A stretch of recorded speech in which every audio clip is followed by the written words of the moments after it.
মানে গোসল করা হয়ে গেছে, খালি আমার গাঁত একটা পরনের জিনিস আসলো।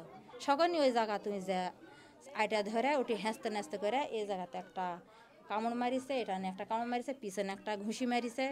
তুই কাল থেকে ফোন তুই ধরলু না কেন, তুই হাঁক মারা ফেলবো, এসে তুই ভালোবাসি, তুই কাকো হবার দিব না, মানে বিভিন্ন রকম করেছে। যেখানে করার পর যখন ওই ওই সিস্টেমে হামাক আর কি উলঙ্গ করছে ওই জায়গাতেই করোনা আছে উলঙ্গ করে, তখন আমি এই জিনিসটা টানা তুলেছি, সঙ্গে সঙ্গে বুকত কাপড় দিয়ে আমি এক লাভ দিয়ে ঘরত গেছি। বেটার বউ ওই জায়গায় লজ্জায় দেখা পায়, লজ্জায় ওই ধারত কাপটি মারা যায়, ওই আছে বাচ্চা লিয়ে যায়। আজকেরই ঘটনা এটা। তারপরে ঘরত গেছি, সকালে ওই ওটি জোর করে আমাকে আর পড়ানোর কোনো যেদিন পড়াবার দেয়নি, সব ওটি এক এক করে দুইবার হয়েছে। তুমি প্র্যাকটিক্যাল প্রমাণ জানলে আমি প্রমাণ দিতে, আমি এখন ওই অবস্থায় আছি, ওইভাবেই আছি। দুইবারই ধর্ষণ করেছে আজকে। আমার ঘরে এই জোর করে আমার বাড়িতে। তারপরে এর মা এর চাচার কাছে ফোন দিছে, তখন আমি বলেছি যখন বেড়ার বইয়ের সাক্ষাতে তুই যখন ভয় করলু না, আমার ইজ্জত তেলে টানাটানি করলু, এজত তো আমার ভাত হবে না, তাহলে তুই আমাকে বিয়া কর। এই মতে এই ঘরতে কাজে লিয়ে আসা কালমা করে আমাকে তুই বিয়া করে লেবস, বাইর যাবো কি কুটে চাইলে যাবো, তুই সাথে আমাকে লিয়ে আসা। তখন আমি বলেছি যে না এখন লয়, আমি পরে করবো, আমাকে ঘর থেকে বের করে দাও, তাহলে তুমি কাজের বাইর চলো। তো না, আমি এই মত লাই এখন। আর বউক আমি বলছি তুমি সিটকি লাগা দাও, লাগা দিয়ে চলে যাও, আমার জীবন তো শেষ চলে গেছে। আর আমাকে স্বামীও ভাত দিবে না, আর ছেলেও তুলবে না।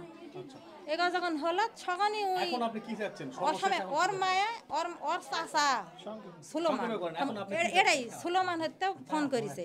সুলোমান ফোন করে ওর চাচা হইতে লিজের আপন চাচা ফোন দিছে, দিয়ে আমাকে লেগে দিছে। তখন আমি বলেছি ভাই এই ঘটনা সগনি ফট করে আমি আসে বলছে বাবা তুমি হইতে ইয়ে চলে আসো। এখন সাথে আমার স্বামী আমাকে তো মানে লিবে না, যে পরিস্থিতি হয়ে গেছে। এর বাসা তোর মায়ের সাথেই কিনতে পারছে, ওর মায়ের সিট কি খুলে বেটা লিয়ে চলে আসছে, এসে বেটাকে এই দিয়ে বের করে দিছে। ওর সাথে আমার যে ছিঁড়া জামা এই পর্যন্ত ছিঁড়ে ফেলছে, ওর চাচার বাড়িতে আছে। তারপরে যখন ছিঁড়ে ফেলে দিছে, এখন বুঝতে পারছেন, এখন চাচ্ছি যে উই হামাক বিয়া করার জন্য এলান করেছে, উই এখন হামাক বিয়া করুক, ওর সংসার করে আমি খামো এক নম্বর কথা। আর যদি না খায় আমার স্বামী নেবেন, আমার ইকুলুকুল দুকুল চলে যেতে। এখন আর বিষ খেয়ে মরা ছাড়া আর আমার উপায় নাই, এই পরিস্থিতি হয়ে গেছে আমার। বিষ ছাড়া বুদ্ধি নাই। এখান থেকে কোনো সমাধান না পেলে এখান থেকে বের হবেন না, না কি করবেন আসলে? এখান থেকে উই হামাক লিজে বললো যে তুই আমার বাসাত যা, তুই আমার বাড়িত যা, তোকে যদি আমি না লি তারপরে তুই আমাকে বলিস তুই আমার বাসার ডাইরেক্ট যা।